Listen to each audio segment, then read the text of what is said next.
Good evening, and I would like to call our City Council Committee of the Whole meeting for Wednesday, May 15th, 2019 to order.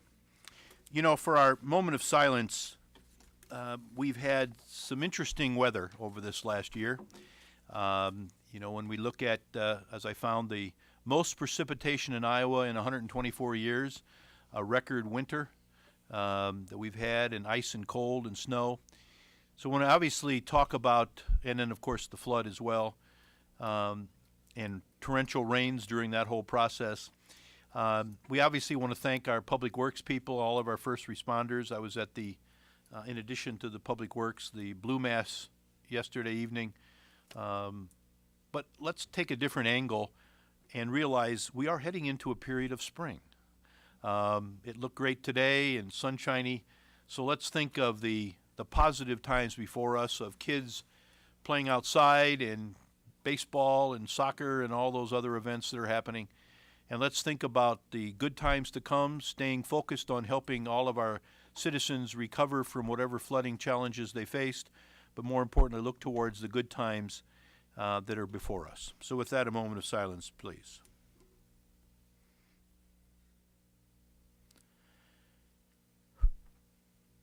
Thank you very much. Alderman Condon, do you want to lead us in a Pledge of Allegiance from afar? Yeah, I'll give it a shot. Great. I presume you're all standing. Yeah, we are. Go ahead.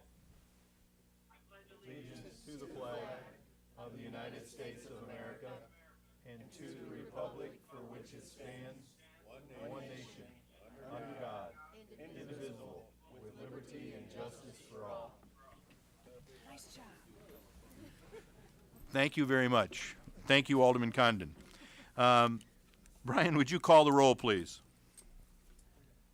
Ambrose. Here. Condon. Rawson. Here. Dickman. Here. Tompkins. Here. Grip. Here. McGinnis. Here. Kluhl. Here. Mattson. Here. And Dunn. Here. 10 present, Your Honor. Thank you very much, Brian. And good evening, and as we begin this meeting of our City Council, I would again like to welcome all those in attendance and also those who are viewing the meeting on television or on the internet. We respectfully welcome your comments and opinions, and please keep in mind that as you talk to the council, you're also sharing your thoughts with fellow Davenporters and with viewers throughout the region by way of our TV broadcast. We are happy that you're participating in your city government and ask that your participation reflect the common desire we all share to make Davenport an even greater place for all of our citizens. For the children, adults, seniors, and families in our community, those in attendance, and those watching at home, I thank you for joining us. At this time, we ask that you turn off or silence your cell phones and other electronic handheld devices, as they can interfere and be disruptive with the audio system here in the chambers. If you wish to address the council on a specific item that appears on a committee agenda, you are encouraged to do so during that standing committee. You will also have an opportunity to address the council under Public with Business portion of the meeting, which will occur towards the end. When addressing the council, I ask that you step to the podium, wait to be recognized by myself or the committee chair, and speak to the council as a body and not to any single member. We will ask that you limit your remarks to no more than 5 minutes. And lastly, I ask that everyone observe the commonly accepted rules of courtesy, decorum, dignity, and good taste, because that summarizes our community. So thank you all very much. Is there a city administrator update this evening? Nothing this evening, Your Honor. Thank you very much. We have 3 public hearings this evening. Our first is community development, and Alderman Rawson will open that public hearing. Thank you, Your Honor. I open the public hearing for the ordinance for case REZ 19-05, being the request of John Wolf to rezone 6401 West Kimberly Road from R1 Single Family Residential District to I1 Light Industrial District. Property contains 0.42 acres in Second Ward. Is there anyone from the public that would like to comment on this item? Seeing and hearing no one, I close this public hearing. Second. There's been a motion and a second. Public, all in favor? Aye. Any opposed, same sign. This public hearing is closed. Back to you, Your Honor. Thank you, Alderman Rawson. Our second public hearing will be in Public Works, and Alderman Dunn will open that public hearing. Thank you, Your Honor. I open the public hearing on the plan, specification, form of contract, and estimated cost for the North Lincoln Avenue reconstruction project. Is there anyone from the public wishing to address this public hearing? Seeing none, I move to close this public hearing. We have a motion and a second. All in favor, say aye. Aye. Any opposed? This public hearing is closed. Thank you, Your Honor. Thank you, Alderman Dunn. And the last area is finance, and Alderman Mattson will open that public hearing. Thank you, Your Honor. Open the public hearing to amend the FY 2019 operating and capital improvement budget. Is there anyone from the public that would like to talk about this? Hearing and seeing no one, I move to close this public hearing. All in favor? Aye. Thank you, Your Honor. Thank you, Alderman Mattson. The next, we have no presentations this evening, and the next is our petitions and communications. And Alderman McGinnis, would you open up as our community engagement chair? Thank you, Your Honor. A few things tonight. First of all, the Skilled Trades Career Expo will be Tuesday, May 21st from 6 to 8 p.m. at the LULAC Center in Davenport. LULAC and the Tri-City Building Trades Council invite you to learn about 8 different apprenticeship programs, how to apply for the programs, and for LULAC mini scholarships. For more information, you can call 563-343-4108. And again, that's Tuesday, May 21st, 6 to 8 p.m. at the LULAC Center. Now, the Putnam Museum is going to have some fun this weekend, and you're invited. They're hosting a tribute to Motown on Saturday, May 18th, 11 a.m. to 3 p.m., featuring the band 10 of Soul. Admission is free. Bring a lawn chair. Donations to the Putnam's education program benefiting local school children are appreciated. Food and drink will be for sale. No coolers or dogs allowed. And if it rains, the event they'll party out in the grand lobby. So rain or shine, this will be going on. And then finally, on a little more serious note, cemetery volunteers are needed for placement of American flags on the graves of fallen service members. And I'm telling you this, I'm bringing this out a week ahead because plan for this if you can. That event is Thursday, May 23rd at the Rock Island National Cemetery. You must enter at the Moline Gate. The work begins at 4 p.m., rain or shine. Please arrive early. Traffic might be heavy. And in the event of severe weather, placement will be at 4 p.m. on Friday, May 24th. All volunteers get instructions and flags at the cemetery. And also, they need help on Tuesday, May 28th, in removing the flags after Memorial Day. They need help on Tuesday, May 28th at 8 a.m. So if you want more information about this, you can call 309-782-2094. And that's it, Your Honor. Thank you, Alderman McGinnis. Alderman Tompkins. Thank you, Your Honor. I just wanted to invite everybody to a ward meeting next Monday, May 20th at 6:30 at Eastern Avenue Library, where Clay Merritt will be presenting the capital improvement projects starting this next summer. So it'll be a lot of fun. I'm sure there'll be pictures, and I hope to see everybody there. Thanks. Thank you, Alderman Tompkins. Alderman Mattson. Thank you, Your Honor. Just want everybody to remember, please, that this is Military Appreciation Week, and Davenport does a great job recognizing our military active duty friends, veterans, reserve, and families. And you still have time to go to our 3 public golf courses and get your green fees waived. And whether you hit a lot or just hit it around periodically, you can go enjoy our courses, especially during the nice weather. And then to Public Works, I have 2 concerns that I know you know about, but I told the folks I'd speak publicly, and I drove them today. So 31st and Western, or the Western Street from Central Park to Jungie, especially between 31st and 28th, there's literally rebar sticking out of the road. Okay, the people have went and orange circled all the holes and all the concerns. I have a big solid truck, and it's hard for me to drive there. So I'd ask that we please get there and do something with it. It's a concern. And then the other concern is East 39th by Calvary Cemetery, Memorial Cemetery. The funerals are having a huge problem trying to get through there. Again, I drove just before coming to council, and I know I've talked to a few folks. There was hardly any work done last week, and basically it looks the same this week. There was a couple people there, but this is taking a long time. And the work seems to be not moving well. So I'd ask that we please get after this and get on this, because you basically cannot get through there, even though they sort of have a lane open. That's 39th by Calvary and Memorial, especially as you turn left towards Calvary Cemetery. You just can't get through, and there's just no work being done, and it's been going on for a while. So I appreciate your attention to that. Thank you. Thank you, Alderman Mattson. Alderman Ambrose. Thank you, Honor. Had a great ward meeting last night, and I want to thank the city administrator, Corey Spiegel, for attending. Lieutenant Small from the Police Department, and Rich Oswald. And as always, the library staff does a great job. Thanks. Thank you, Alderman Ambrose. Alderman Cluel. Thank you, Mayor. I just wanted to follow up on Councilmember McGinnis's comments about what's going on in our city. We're in the last 2 weeks of Race, Are We So Different at the Putnam Museum. If you haven't been to the exhibit, you ought to head on over. It is I don't know what to call it. It's captivating, it's very thought-provoking, and might make you feel a little bit uncomfortable. It is certainly an exhibit worth seeing. So head on over to the Putnam this next 2 weeks. Thank you, Alderman Cluel. Very quickly, just a couple of items. As you've known, you've heard recently that Senator Ernst was here. Senator Grassley comes on Friday.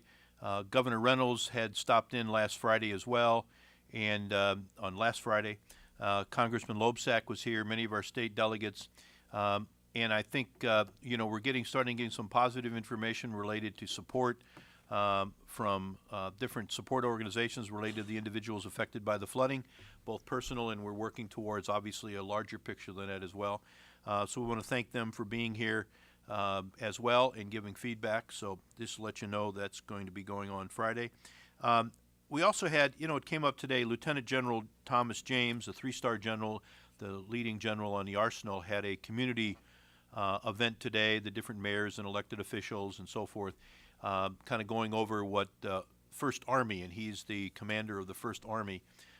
Interesting history. They were the first expeditionary force in the United States Army, almost 75 years old. But more importantly, it came out repeatedly from people that have been there, who are there now, who are back at the arsenal, how important it is, how much they appreciate, as Alderman Mattson mentioned earlier, a military appreciation. It makes a difference, and this is a community that reaches out to our people on the arsenal, our military, both in uniform and those civilians. So keep that up. It's extremely important. And we also had an event which was fascinating this morning, the Joint Advanced Manufacturing Technology Command. They just opened up, as of today, the ribbon cutting, where they can basically copy or make a part for a machine in Kuwait, which might take 6 months to do. They can actually put it on a, for lack of a better term, a copy machine kind of a thing. I don't know, it's got to be more technical than that, I know. But actually got to see these parts. It's just amazing. It's state-of-the-art stuff well into the future that we thought would never happen, and it's now happening realistically. And that they chose the Rock Island Arsenal for this command, so we're excited about that as well. So again, as one of the military guys said, he can't go out in town in his uniform without having somebody buy him his dinner. But definitely say thank you. And the only thing I'd add to that, yesterday we had the blue mass for all the first responders. Let's make sure we do that to our police officers and firefighters as well. Thank them for their service as well. That's equally important to all of us, so thank you. We're going to now move on to some action items for discussion. Our first area tonight is community development.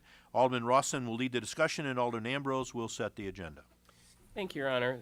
We have seven items on the community development agenda this evening.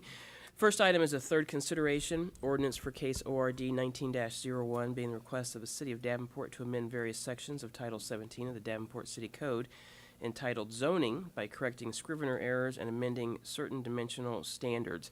We are going to have some commentary on this by Alderman Condon, but first I'll ask if there's any public that wants to comment on this item. Come on up.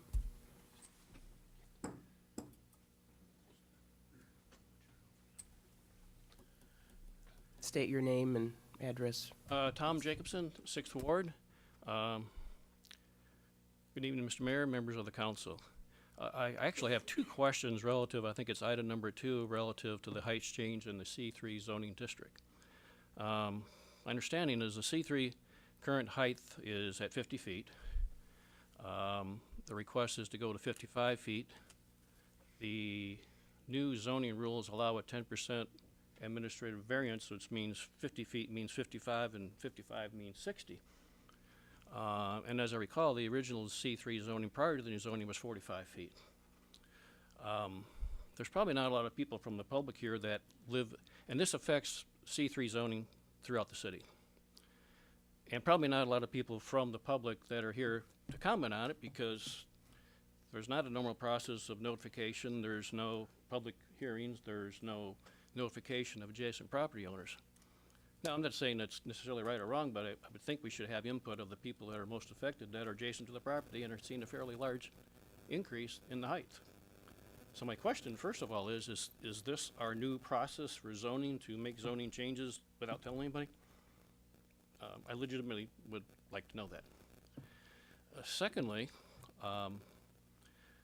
and I've actually found out about the change accidentally looking for other data and went to the planning and zoning meeting. The presentation there, the inferral was that a great part of this change was driven by the fact that we had a developer, Heart of America, wanted to build a hotel on Elmore. The current zoning only allowed 50 plus 10% of 55. They wanted 58, so if we change it to 55, it's actually 60, and it achieves that particular goal. And this passed the planning and zoning because it was all lumped up in a whole bundle of stuff, so it was like an all or none, and so it passed planning and zoning. Subsequent to that, the 25th of April, Heart of America has gone to the Board of Adjustment and got a zoning waiver to do what they want to do anyway. So they already have the 60-foot and the parking space reduction that's part of this ordinance. So my question is, if I've got this correct, we're changing zoning in all of C3 without any public input to accommodate a developer who's already gone to the Board of Adjustment to get a waiver.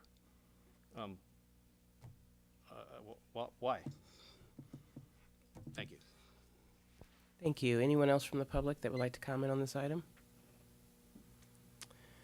Okay, anyone from council? I'll get you. Anyone else from council before I call on? Sorry, no. So Alderwoman Tompkins is going to be speaking on behalf of Alderman Condon on an item. So I'll go ahead and turn it over to you, Alderwoman Tompkins. Thank you. I just wanted to ask, on behalf of Alderman Condon, to keep this item on discussion, and next week he will be making a formal amendment proposal. And it is also my understanding that staff would like to do a quick presentation, if that's okay. Yep. Thank you.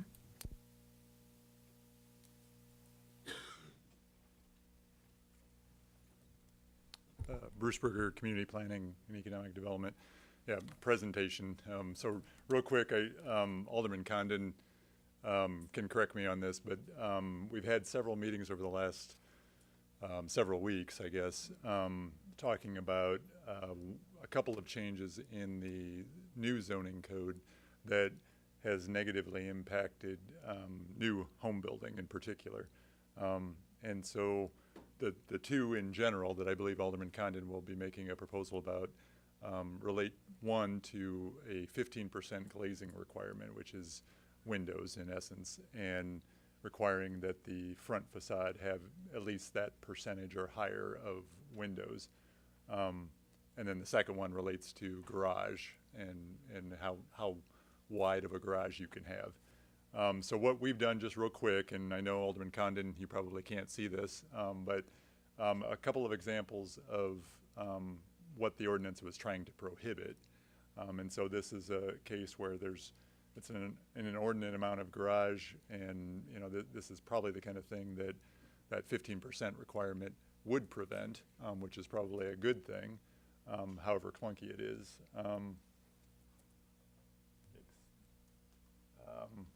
The next couple are similarly some examples of what the intent was when the ordinance was passed.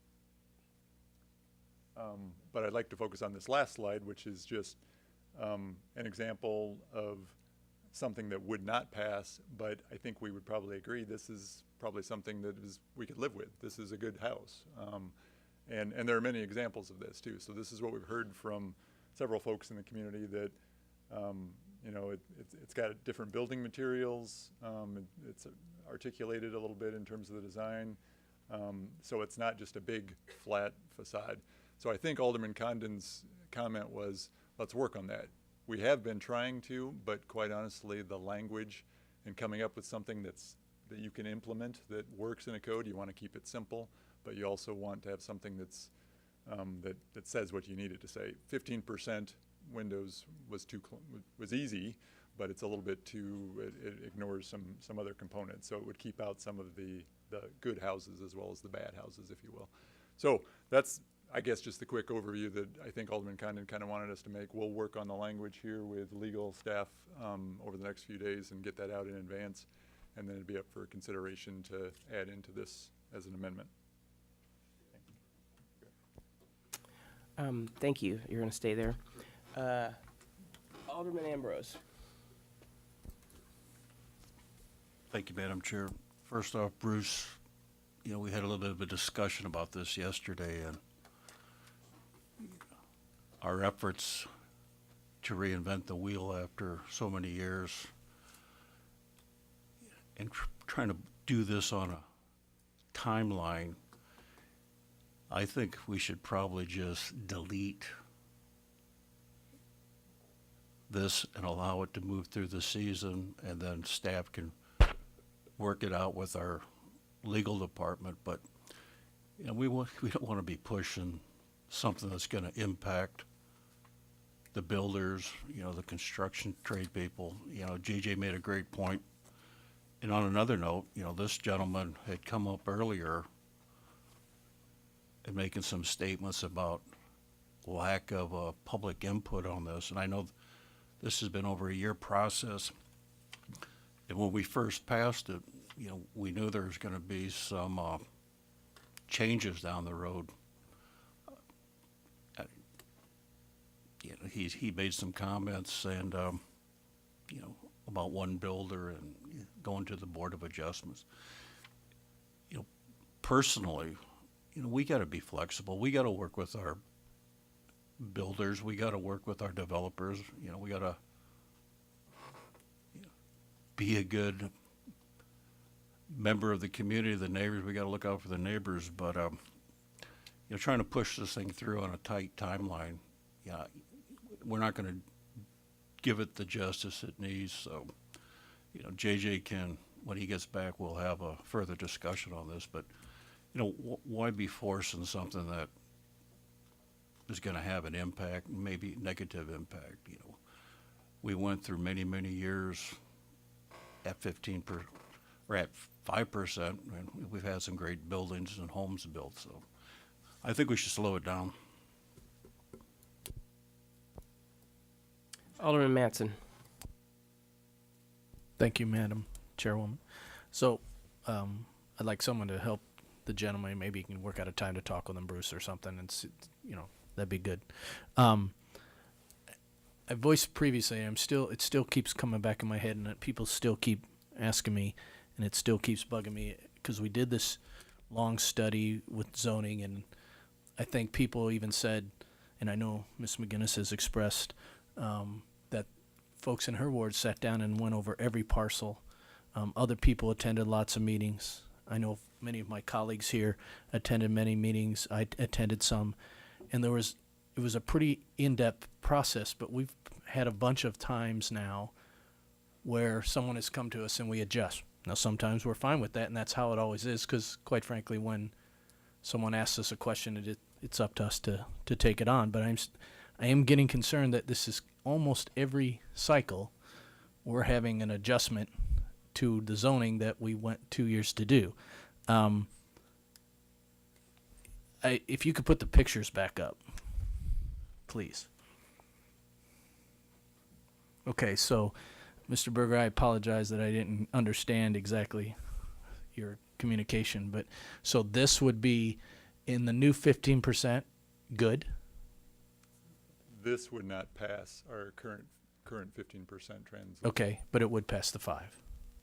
Probably, yeah. Okay. It's not to scale, but yeah, it probably. Close, fair enough. For general, Right. go to the other ones, please. That would not. Yeah, this probably wouldn't pass the 5 either, but yeah, I don't. Right, because there's nothing but a garage. So keep going. No. So most of those would not. This one would have a garage problem with it. Probably. That would have because there's two parts to it: a garage problem and a window problem, basically, sort of, kind of, or a measurement problem or something. So I hear periodically concerns, and I wouldn't mind maybe I don't know about deleting, but maybe table for more discussion since Mr. Condon is talking with folks. Maybe we need some more discussion. I don't know, maybe. But I am concerned that some of those we revert, but there has been a lot of talk about garage houses. And all we do is put something up there and all we see is the garage. Now, I'm not necessarily one to say what you want to buy. That's your business. But again, we went through and for 2 years we've had a discussion about what should go in and what should not go in, and we keep coming to change it. So I'm getting a little concerned about why we did this big process and hired a big consultant, and almost every cycle now we're changing it. So if we're going to do this one, maybe we need a little more time to at least think about it. For 2 cycles, nobody said anything, and now there's a concern. So okay, so if it's, I agree, maybe we shouldn't rush it, but maybe we table it for a cycle to work it out instead of forcing you to come up something quick. Because I don't know 5, 10, 15, what it is. I know we had 5, but there has been a lot of concern in the past about only seeing garages. So if someone wants to table for a cycle, I'll be fine with that. I don't know about deleting it, though. But I am concerned that we keep changing this zoning almost every cycle. Thank you. Alderwoman McGinnis. Thank you, Alderwoman Rawson. A couple of comments, and I'll probably direct to Alderman Tompkins. First of all, there was an explanation last week about and I would like staff, perhaps for the gentleman who spoke, to talk to him if you want to explain it again here after the discussion about the changes. But in any case, there was some discussion last week. My question on what we're talking about now is that perhaps, I mean, I agree with Alderman Manson. I understand Alderman Condon's concern, and that apparently there's some issue with houses getting permitted or something during this season. But I believe he had talked about perhaps tabling this 15% requirement to some certain time, which is 60 days or 90 days, that impels action, but more than a couple of cycles. So tabling that in the zoning, I don't know how we do that legally, and then coming back to it so that it reverts back to the 15% and the requirements, but giving people adequate time to look at this and discuss it again. That's my understanding. Alderman Condon, did you want to chime in here? Yeah, I'll do my best, and I apologize I couldn't be there. This is not ideal, but just the point I wanted to make is, first of all, thank you to staff for working with me on this. And the good thing in Davenport is, like, we take the procedure, and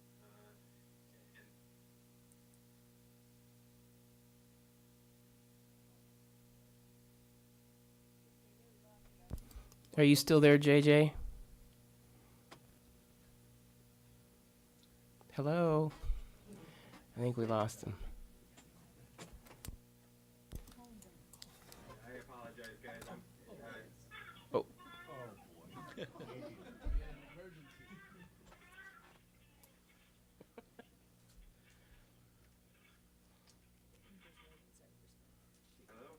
Hello, we're still here.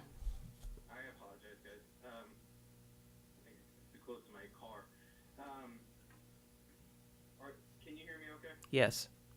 Okay. I wanted to thank staff for working with me on this, and we take our procedures seriously, and the amount of readings that we normally require to do things like this. And so I appreciate the council's consideration in amending this amendment. The urgency in this, as I explained yesterday, is that if we're not able to get this acted on now, and we do follow the full reading procedure, it's going to eliminate the greater part of the building season for the home building industry in Davenport, taking us out into the latter part of July. Again, I want to stress this is a temporary solution to help the industry keep moving while we fix the Scrivener errors as we've been doing procedurally over the last few weeks. It's expected that you're going to have some things that make sense on paper and then just don't work out quite as well in the field. The Home Builders Association has been gracious enough to work work with us in this because what they're doing right now is in appreciation of the spirit of the new requirement of improving what our building facades look like.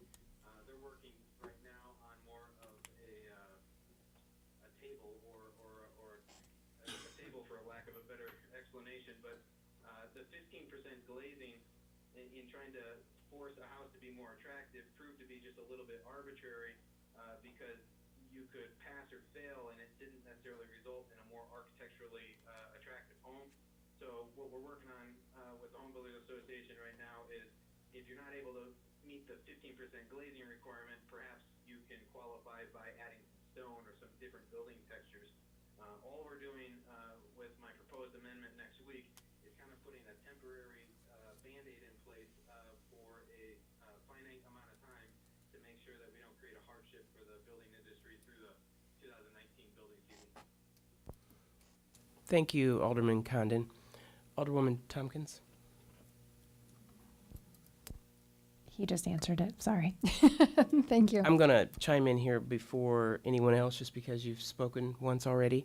And, you know, having listened to everyone,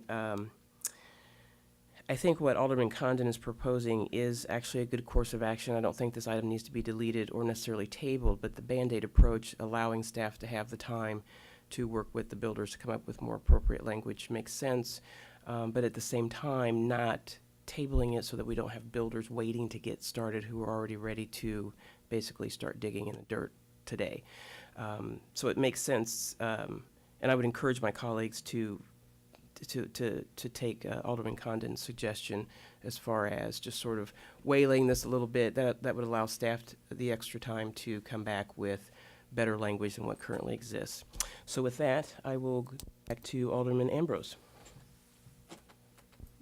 Thank you, Madam Chair. I think the Band-Aid approach is the wrong way to go. You know, we have a possible economic impact, a negative economic impact with this idea. So to delete it and allow staff to work on it through this season and then come back,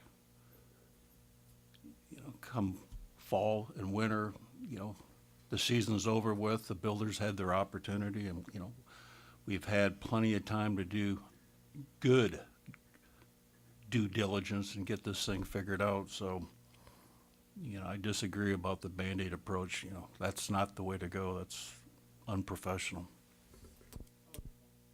Alderman Mattson? Thank you, Madam, for a second. Just curious, Ms. Spiegel or whoever, what's staff's opinion? So I think we've all been working with Alderman Condon on this and understand both sides.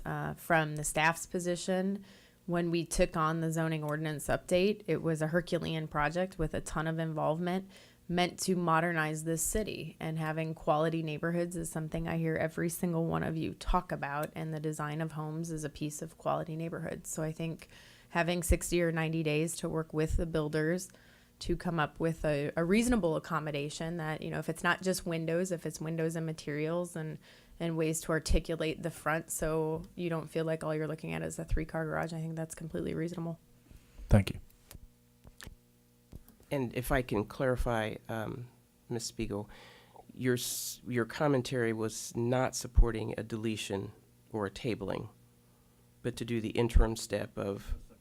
I would defer to Tom as far as the legal mechanics of it, because I think you're amending a piece of the code. Mr. Warner? Thank you, Madam Chair.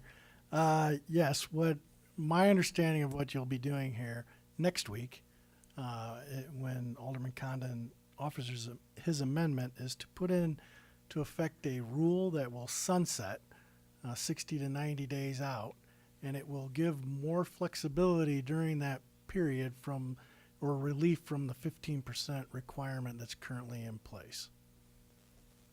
Thank you. Alderman Klool? Thank you, Madam Chair.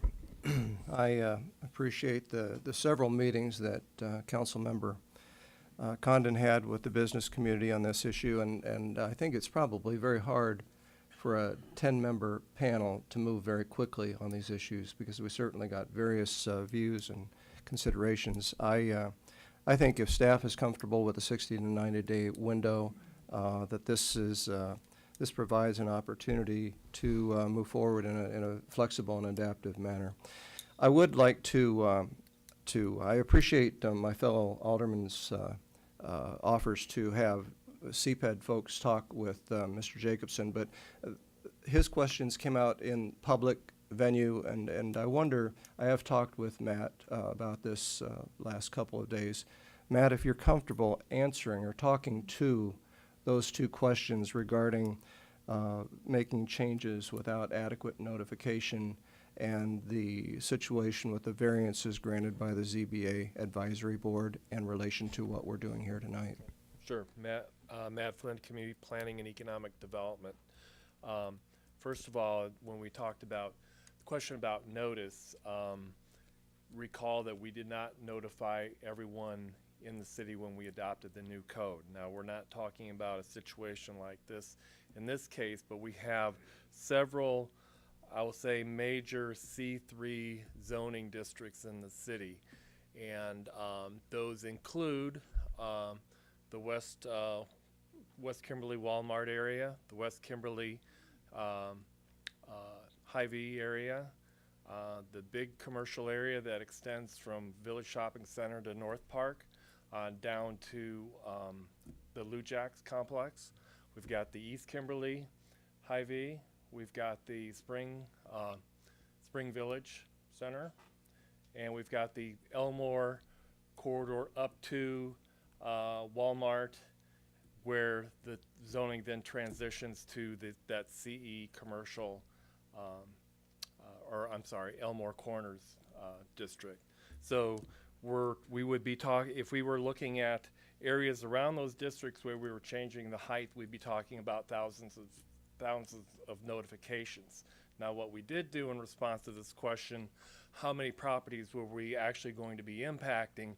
We did an informal investigation where we looked at where we either had vacant C3 land adjacent to developed residential areas. We had developed or where we had both vacant C3 and vacant residential areas adjacent. We really came up with relatively few areas where the threat of a 55-foot building would come into play, and that would include areas east of what was the Kmart, now the U-Haul on West Kimberly. We had areas maybe south and west of the West Kimberly Walmart. We had a few small areas on those other areas till we get to the Elmore area, and really in that area we only had about a couple properties, both between what was the old Dick's and now Ashley Furniture. There's a vacant pad back there. Potentially there could be a large hotel go there rather than a traditional big box or strip center. I suppose that could happen. So that was one area. And the area south of Ashley, which is actually fronts the creek there, not actually directly adjacent to residential, but I suppose there could be some impact there. And then we had a relatively small area down just north of the Asian Buffet on Elmore. Again, so those are potentially the areas where there might be a conflict. I think in general, the multi-story buildings, the next Holiday Inn 6-story building is not going to be attracted to locations like that. They're going to be looking for sites that are more prominent either at major intersections or with interstate visibility or frontage. The other question about the variance that Heart of America got, first of all, I admit that I wasn't at the hearing. I'm maybe not totally versed, but I can and be happy to clarify next week. But again, what happened there was that they applied for a variance in advance of this text amendment that was before you as a way, and I think the justification in the eyes of the the ZBA is that was one of those rare cases where we're in this really unique window between an old ordinance and map and a new ordinance and map. And the ZBA felt that was an appropriate place to grant a variance. I'd be happy to get more information on that process at the next meeting or before the next meeting. Yeah, if you would at the next meeting, that would be great. Alderman McGinnis and I spent some time last night at training on ZBA issues, and it's certainly very interesting and more in depth than I think probably I was able to do without a life preserver. But so the area then north I of just arrived. the area of north of Costco then fronts a residential area. Did you consider that already built? Yeah, that was one of the other areas where potentially you have vacant residential, but then you have Costco already built up to that property line. So the chance of Costco either redeveloping or there be some kind of development in their parking lot, I think is pretty remote. But that was one of the areas we identified where there potentially could be a conflict, and that was where either residential or commercial was not built at that edge. Thanks for providing those maps and providing some further input on those questions. Any other questions? Okay, Alderman Grip. Thank you, Alderwoman Rawson. I want to offer comments both on the height issue for the C3 zoning as well as the glazing and garage issue that Alderman Condon's been working on. Start off by thanking him for doing this. I think he is the right person to be leading this charge. When we set these design standards, the idea was that we want to have standards in our city. We want development to look a certain way, to be nice and aesthetically pleasing, but we also, as Alderman Ambrose has alluded to, we don't want to stifle businesses to the point where we're not building new homes in Davenport.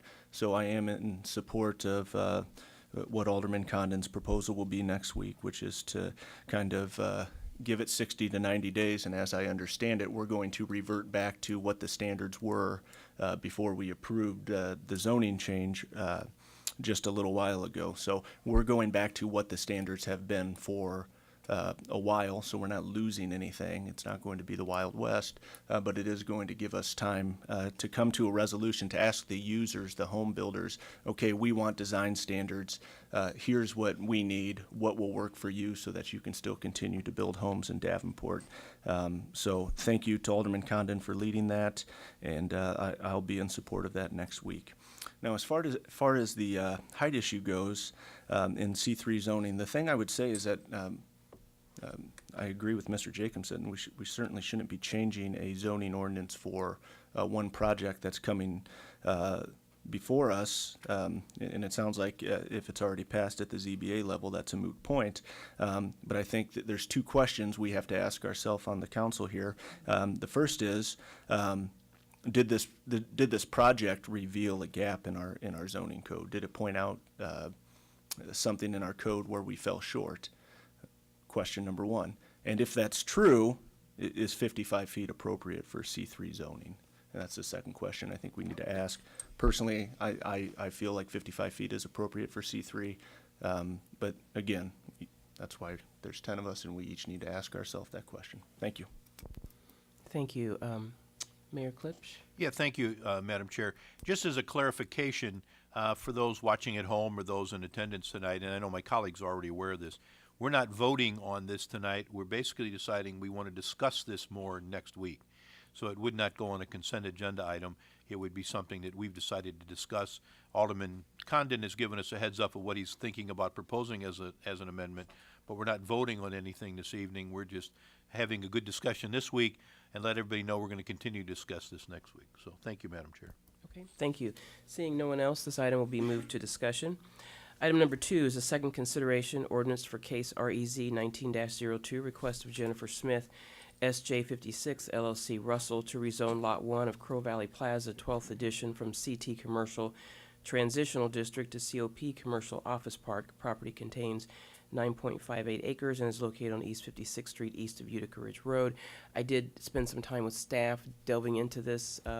After last week's presentation by the resident, as everyone will recall, he brought photos of the creek behind his house, and some water issues.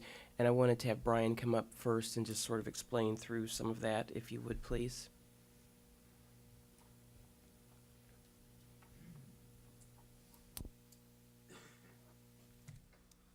Brian Shad, Public Works. I would like to start with, this particular parcel is downstream of the presentation from last week, and we have not seen any development plans for this parcel. Anything that does go through would have to comply with our stormwater ordinance, which would mean no harm would be done to the creek, but that would be for a later date. The other items that were brought forward are there is a pipe coming off of a adjacent parcel that was not put in by the city, and because that was a private drainage way, that would be a private issue between two adjacent homeowners. I would say that, you know, with that update in our stormwater ordinance, this is a good case where we've added a buffer zone adjacent to drainage ways to keep the homes from encroaching too close to where that stormwater wants to go. And just on a side note, will you or someone get back to that resident about the actual ownership of that property? 'Cause since it's not us, it is private property, and that they'll have to confer with the other neighbors and the owner of the land that's there adjacent. Absolutely, we'll assist however possible. Okay, and you'll talk to them about that? Yes. Okay, very good, thank you. Is there anyone from that would like to comment on this item? Anyone from council? Seeing and hearing no one, this item will move on. Item number 3 is a second consideration ordinance for case REZ 19-03, request of the City of Davenport for a zoning map amendment from RMF Multifamily Residential District to CT Commercial Transitional Zoning District on 1 acre, more or less, for the property located at 709 East 46th Street in 7th Ward. Anyone from the public would like to comment on this item? Anyone from council? Seeing and hearing no one, this item will move on. Okay. Item number 4 is the second consideration. Ordinance for, and we have musical interlude entertainment for your enjoyment. Okay. Item number 4, second consideration ordinance for case R. Okay, we're gonna take a moment to pause while Brian does his job.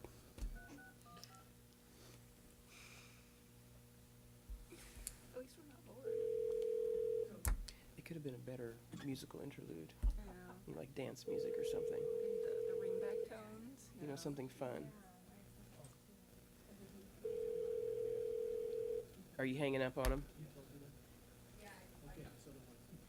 Okay, well, Alderman Condon has been excused from the rest of the meeting. All right, item number 4, second consideration ordinance for case REZ 19-04, request of the City of Davenport for a zoning map amendment from C2 Corridor Commercial Zoning District to RMF Multifamily Residential District on 0.25 acres, more or less, for the property located at 641 and 643 East 46th Street. Anyone from the public would like to comment on this item? Anyone from council? Seeing and hearing no one, this item will move on.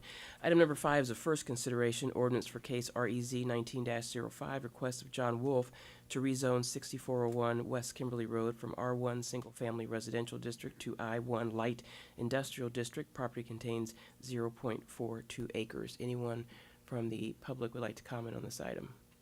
Anyone from council? Seeing and hearing no one, this item will move on. Item number 6, a resolution setting a public hearing on the proposed conveyance of a vacated right-of-way known as the east-west portion of Crestline Drive, located west of the north-south alley, lying west of Marlowe Avenue. 2950 Crestline LLC is the petitioner. Anyone from the public would like to comment on this item? Anyone from council? Seeing and hearing no one, this item will move on. The final item, item number 7, is a motion approving the annual action plan for year 45, which runs from July 1st, 2019 to June 30th, 2020 for the CDBG and home programs, the updated CAC recommendations for year 45 CDBG allocations, and authorizing the city administrator or her designees to sign necessary documents and agreements. Anyone from the public would like to comment on this item? Anyone from council? Seeing and hearing no one, this item will move on. I would ask Alderman Ambrose to set the agenda. Thank you, Madam Chair. We'll keep item number 1 on discussion and the rest on consent. Is there a motion to? Second. And there you go. We have a motion and a second. All in favor? Aye. Any opposed? Same sign. And we are done, Your Honor. Thank you, Alderman Rusin and Alderman Ambrose. Our second area to be discussed is public safety. Alderman Grip will lead the discussion, and Alderman Dickman will set the agenda. Thank you, Your Honor. Item number 1 for public safety this evening is a third consideration ordinance amending Schedule 7 of Chapter 10.96 entitled No Parking by adding 4th Street along the north side from Ripley Street west to the Scott County Courthouse driveway. Is there anyone from the public who wishes to comment? Anyone from council? This item will move on. Item number 2 is a second consideration ordinance amending Schedule 6 of Chapter 10.96 entitled Speed Limits by updating the speed limit on 53rd Street from Brady Street to the east city limits to 40 miles per hour. Is there anyone from the public who wishes to comment on this item? Council? This item will move on. Item number 3 is a resolution closing various streets, lanes, or public grounds on the listed dates to hold outdoor events. United Way of the Quad Cities Well-Suited Tuxedo Event, Sunday, June 9th, 2019, 2 p.m. to 2:30 p.m. Closure, North Division Street at West 12th Street. Gene Schwab Block Party, 2655 Middle Road, Saturday, June 15th, 2019, 3 p.m. to 9 p.m. Closure, Kenwood Avenue between Middle Road and McClellan Boulevard. Michelle Royal, Second Annual Quad Cities Pride Parade, Saturday, June 22nd, 2019, 9 a.m. to 12:30 p.m. Closure, staging, 2nd Street between Pershing Avenue and Iowa Street. Parade route, 2nd Street from Pershing Avenue to the entrance of the Centennial Bridge. Robert Stansberry, Quad City Pride Festival, 832 West 2nd Street, 12 p.m. Friday, June 28th to 12 a.m. Sunday, June 30th. Closure, West 2nd Street from Mary's on 2nd to Post Office Parking Lot. Warren Street from alley to alley between River Drive and 3rd Street. Anyone from the public who wishes to comment on any of these? Council? Alderman Mattson. Thank you, Mr. Chair. So the Pride Parade, Saturday, June 22nd, the Pride Festival, the 28th. So that's 2 different weekends? Or is it the Pride, is it pushed back to the 28th? It is for sure? Parade's the 22nd, the festival's the 28th? Okay, I thought maybe the parade was pushed back too. No? They originally wanted it, I think, June 8th, and they pushed it back. So there was a move and now it's staying. Just make sure we're right next week. Thank you. Thank you. Seeing no other comments, we will move on to item number 4, which is a motion approving noise variance requests for various events on the listed dates and times. Purgatory's Pub, McGrath Quad Cities Harley-Davidson Bike Night, 5320 Corporate Park Drive, Thursday, May 16th, 2019, 5 p.m. to 9 p.m. Outdoor music over 50 dBA. There is a motion to suspend the rules and vote on this later on the agenda, so this will stay on discussion.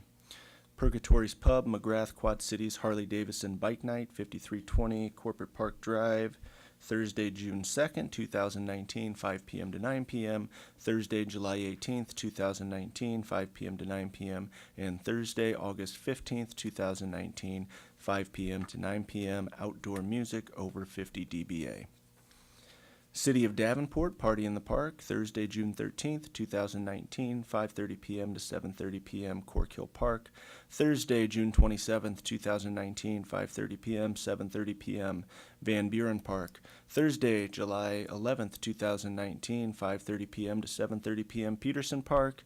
Thursday, July 18th, 2019, 5:30 p.m. to 7:30 p.m., Wayland Park. Thursday, August 22nd, 2019, 5:30 p.m. to 7:30 p.m., Slattery Park. And Thursday, September 5th, 2019, 5:30 p.m. to 7:30 p.m., Prairie Heights Park, outdoor music over 50 dBA. Circle Tap, class of 1956, 1345 West Locust Street, Friday, June 14th, 2019, 7 p.m. to 12 a.m., outdoor music over 50 dBA. KSI Rock the Lot fundraiser, 1035 West Kimberly Road, Friday, June 14th, 2019, 8 p.m. to 12 a.m., outdoor music over 50 dBA. Circle Tap Wedding Reception, 1345 West Locust Street, Saturday, June 15th, 2019, 7 p.m. to 12 a.m. Outdoor music over 50 dBA. Robert Stansberry Quad City Pride Festival, 832 West 2nd Street, Friday, June 28th, 2019, 4 p.m. to 12 a.m. and Saturday, June 29th, 12 p.m. to 12 a.m. Outdoor music performances over 50 dBA, rescheduled from May 31st to June 2nd due to flooding. Is there anyone from the public who wishes to comment on any of these items? Alderwoman Rawson. Thank you, Chair. Just actually more for my colleague, Alderwoman McGinnis. Didn't we originally have 7 sites? What happened to Tyler Park? Yes, you're right, Alderman Tyler should be I here. catch that because Right. the east side was looking at helping out with that. Right. So we're missing one that needs to be added back in? Mm-hmm. Okay. Thank you. Let's, Alderwoman. It's the one, yeah, sorry, look at it. We can do this next week. Yeah, so we'll keep that one on discussion as well, and then we'll make that amendment next week to include it. Alderman Ambrose. Thank you, Mr. Chair. I'm curious to find out what kind of music the class of 1956 will be playing. When I hear it, I'll let everybody know, okay? We look forward to that update. Alderman Mattson. Thank you, Mr. Chair. I just want to say thanks to Alderwoman McGinnis and staff for working all these nice little events in the parks during the summer. That'll be a cool thing. Thank you. All right, seeing no one else, we'll move on to item number 5, which is a motion approving beer and liquor license applications. New license, new owner, temporary permit, temporary outdoor area, location transfer, etc., as noted. Front Street Brewery, 421 West River Drive, outdoor area, rescheduled for May 25th, 2019, Tour de Brew, license type B, beer. Chuck's Tap, 1731 West 6th Street, outdoor area, June 1st, 2019, golf outing, license type C, liquor. McClellan Stockade, 2124 East 11th Street, outdoor area, new license type C, liquor. Purgatory's Pub, 5320 Corporate Park Road, including parking lot, outdoor area, McGrath's Harley Davidson Bike Nights, May 16th, 2019, license type B. Motion to suspend the rules and vote on this item later in the agenda. This item will stay on discussion. Purgatory's Pub, 5320 Corporate Park Road, including parking lot, outdoor area, McGrath's Harley Davidson Bike Nights, June 20th, 2019, July 18th, 2019, and August 15th, 2019, license type B. Is there anyone from the public who wishes to comment on any of those? Anyone from the council? Seeing no one, we'll go to section B, which is annual license renewals. We do not read those, they're there for your information. And there is nothing hiding at the end, so I will ask Alderwoman Dickman to please set the agenda. I move that the Purgatory's Pub items for noise variance and liquor license be placed on discussion to be voted on later on this agenda this evening, and then that the City of Davenport Party the Park item remain on discussion and all other items be placed on consent. There is a motion and a second, but before we vote, I'm going to let Alderman Ambrose speak. Thank you, Mr. Chair. We're all aware of, we had another significant incident downtown, and I don't know what the city can do, but, we got a lot of great things happening this summer, and I'd like our city attorney to look into any possibilities we can to address, if it's the same establishment that they're focusing into, we got to do something. It's out of control, and looking at the clientele that our police department arrested, I'm concerned, and I know everybody on the city council is. So Tom, you got to come up with something for us.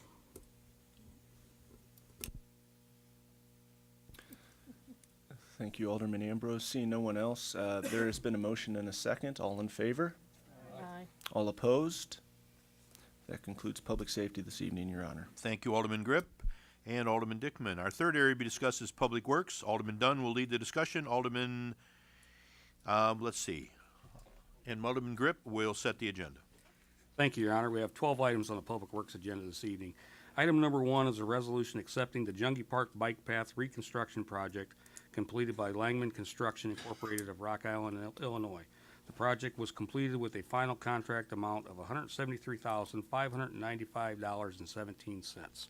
Is there anyone from the public wishing to address this item? Council, Alderman Mattson. Thank you, Mr. Chair. I just want to say thanks. I walk it all the time. My wife and I get comments all the time. Thank you, staff. Thank you, Alderman Mattson. Anyone else? Seeing none, this item will move on. Item number 2 is a resolution approving the contract for the 4th Street and Brady Street streetscaping to Emery Construction Group Incorporated of Moline, Illinois, in the amount of $302,645.48. Is there anyone from the public wishing to address this item? Council? Seeing none, this item will move on. Item number 3 is a resolution approving a contract for design and preparation of bid documents for the new Tremont Basin Sanitary Sewer Interceptor to Donahue and Associates in the amount not to exceed $137,000. Is there anyone from the public wishing to address this item? Council? Seeing none, this item will move on. Item number 4 is a resolution approving the plan, specification, form of contract, and estimated cost for the North Lincoln Avenue reconstruction project. Is there anyone from the public wishing to address this item? Council? This is a good project moving forward. Seeing no one, this will move on. And then I'm going to read items number 5 through 11 and then ask for comment. Item number 5 is a resolution assessing the cost of boarding up buildings at various lots and tracts of real estate. Item number 6 is a resolution assessing the cost of brush and debris removal at various lots and tracts of real estate. Item number 7 is a resolution assessing the cost of replacing sidewalk at various lots and tracts of real estate. Item number 8 is a resolution assessing the cost of condemned property demolition at various lots and tracts of real estate. Item number 9 is a resolution assessing the cost of snow removal at various lots and tracts of real estate. Item number 10 is a resolution assessing the cost of tree removal at various lots and tracts of real estate. And item number 11 is a resolution assessing the cost of weed cutting at various lots and tracts of real estate. Is there anyone from the public wishing to address any of these items? Council? Seeing none, all these items will move on. And finally, item number 12 is a motion accepting the Utica Ridge Sidewalk Phase 2 completed by Smith Seating Incorporated of Eldridge, Iowa. The project was completed with a final contract amount of $89,720.97. Is there anyone from the public wishing to address this item? Council? Seeing none, this item will move on. Alderman Grip, will you set the agenda, please? Make a motion to place all items on the consent agenda. We have a motion and a second. All in favor? Aye. Any opposed? We are finished with Public Works, Your Honor. Thank you, Alderman Dunn and Alderman Grip. Our last area to be discussed will be finance. Alderman Mattson will lead a discussion, and Alderman Kluhl will set the agenda. Thank you, Your Honor. I open finance discussion items. Number 1, first consideration of an ordinance amending section 2.12.140 entitled Public and Operating Emergencies. Staff recommends suspension of the rules to vote and pass later on the agenda. Mr. Wright, if you just briefly let us know what we're doing.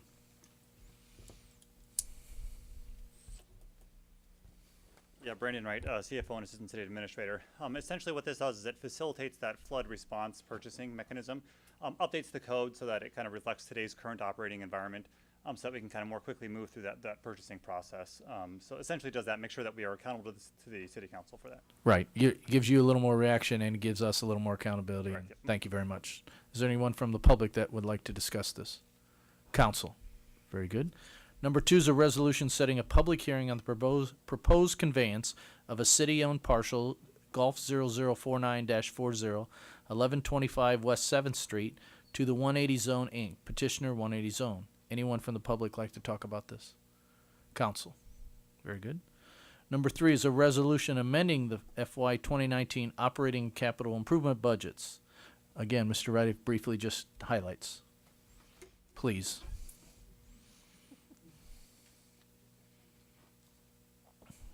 We used it briefly on the last one, so. That was brief. I give you credit. Usually. So on this one for the 19 budget amendment, just a couple of things of highlights on that. There is a summary packet that's available in the documents that are available online if the public would like to have more detail. But in summary, there are a couple of areas of higher costs that we needed to amend the budget in order to reflect those costs so that we can legally spend the money before the end of the fiscal year. Those areas include higher health insurance claims for the employees. We had a lot of purchases related to weather, both with the winter salt-related purchases and also flood fighting. Some higher costs in the fire department for overtime and personnel costs, and then also higher claims on our and legal services in our risk fund as well. Those are the major changes to it. There's a series of accounting changes as well, but those are more typical in nature. And we went over pretty detailed yesterday, so anyone from the public like to comment on that resolution? Council. I see Alderwoman Tompkins. Thank you. I just wanted to share that although we're spending more money on health insurance, the positive to that is that it's actually less than what we've done previously. So that's pretty exciting. So I appreciate staff working hard on that and trying to keep those costs down. Thank you. Getting their steps in. All right. Number 4. I'm sorry. Any other council? No.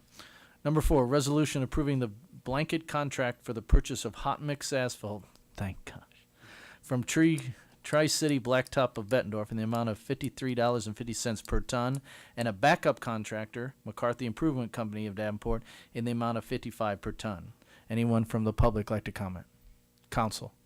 Very good.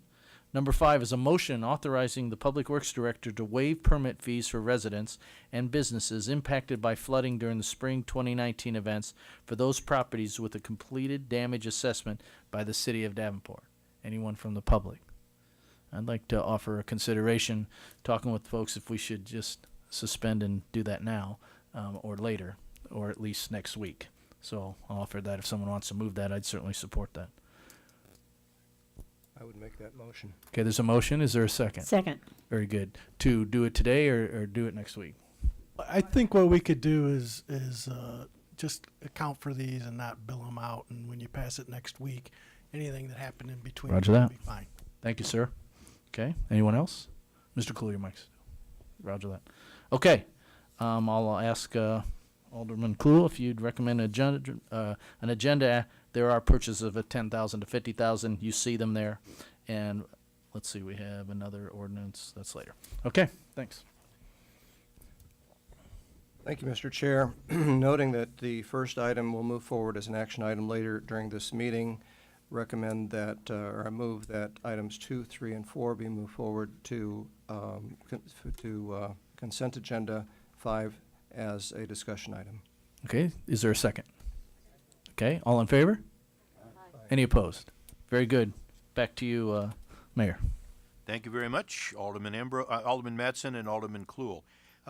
We're going to have a motion to suspension of the rules to add on the following items. Let me just quickly go over those. That's back in the earlier in the agenda. There was Purgatory's Pub related to a temporary outdoor music over 50 dBA, and as well we had a little later on, first of all, that as well as their other Purgatory's Pub's corporate park beer license. So we're going to do those, but first, is there a motion to suspend the rules?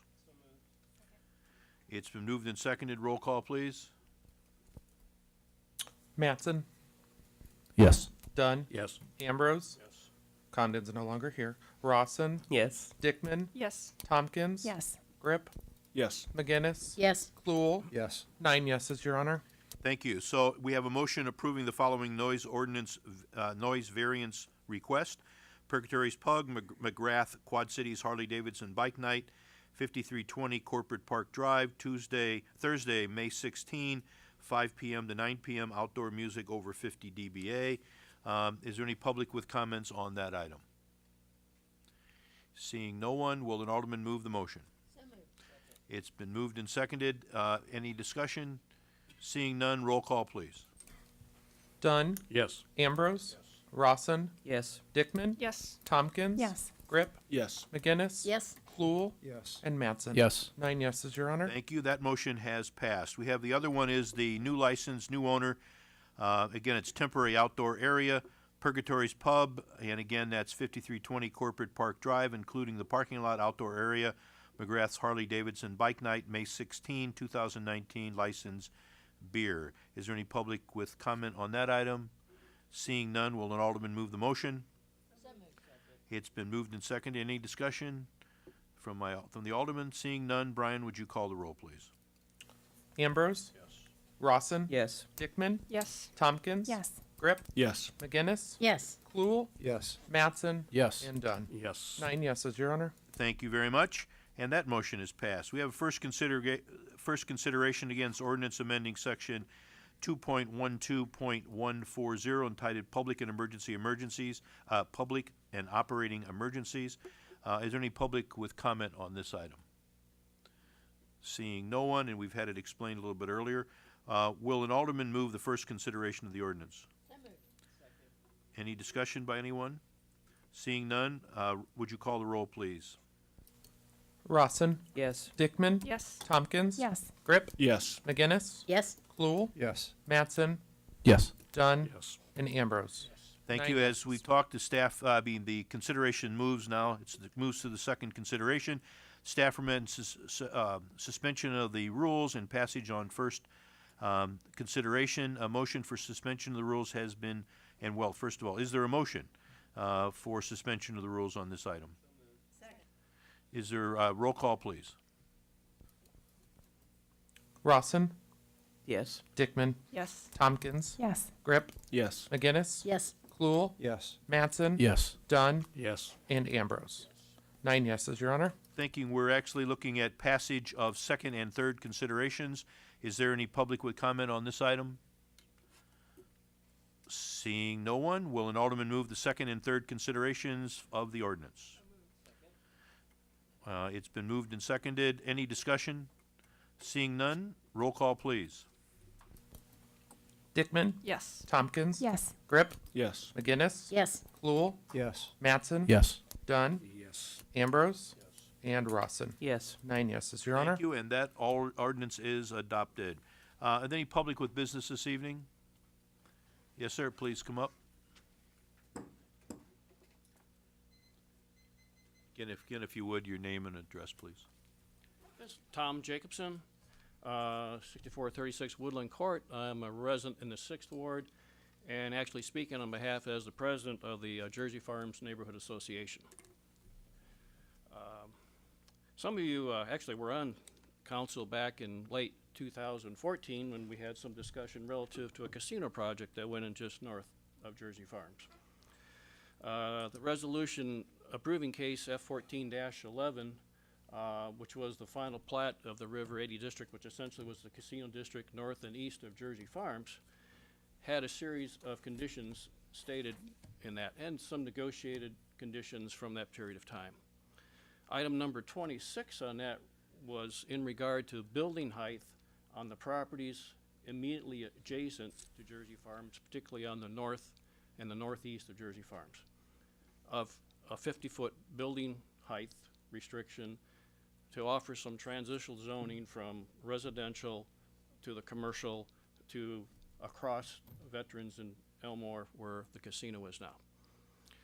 Now, through the years, there's been several changes there. The original zoning was a combination of some R2, there was some agricultural, there was some existing PDD, Planned Development District. That has since transitioned to the Casino Overlay District. There was an Elmore Corners Overlay District, and now that has now transitioned into a CE district in the new zoning. And that CE zoning butts up right directly against Jersey Farms on the east, so just south of Mills and north of Veterans. So if you think about where Mills is, Mills would be on the northeast corner of Jersey Farms. The call home would be on the northwest corner. And then Elmore would transition down to the south end. So we kind of got a corner. So that whole area that involves the casino, involves Mills, essentially all that vacant property is now CE zoning. And it's CE zoning that abuts up directly to the residential neighborhood with a building height of 120 feet, with a requirement of a 25-foot setback from the residential property line. So the current zoning allows 25 feet away from residential property, 120-foot building height. Further, since it's part of the zoning, there is no oversight by planning and zoning or you as council members. So if a request becomes to build there, there is subject to review by a design review board, which also includes property owners in the district who will vote on their own decisions.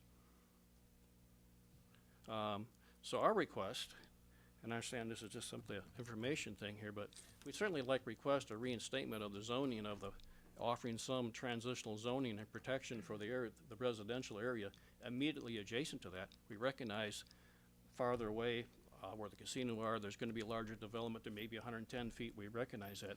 But the area immediately adjacent to the residential area, really feel that it would be most fair to the residents there to have some kind of transitional zoning.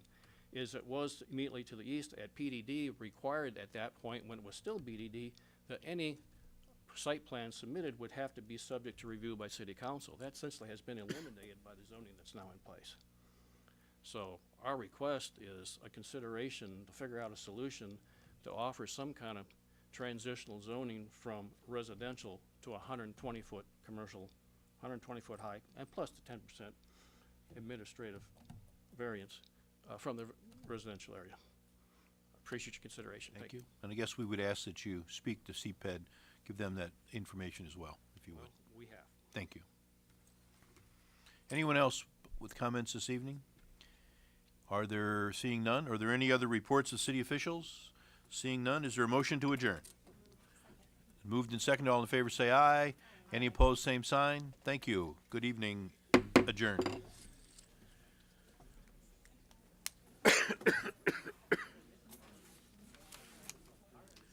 Okay.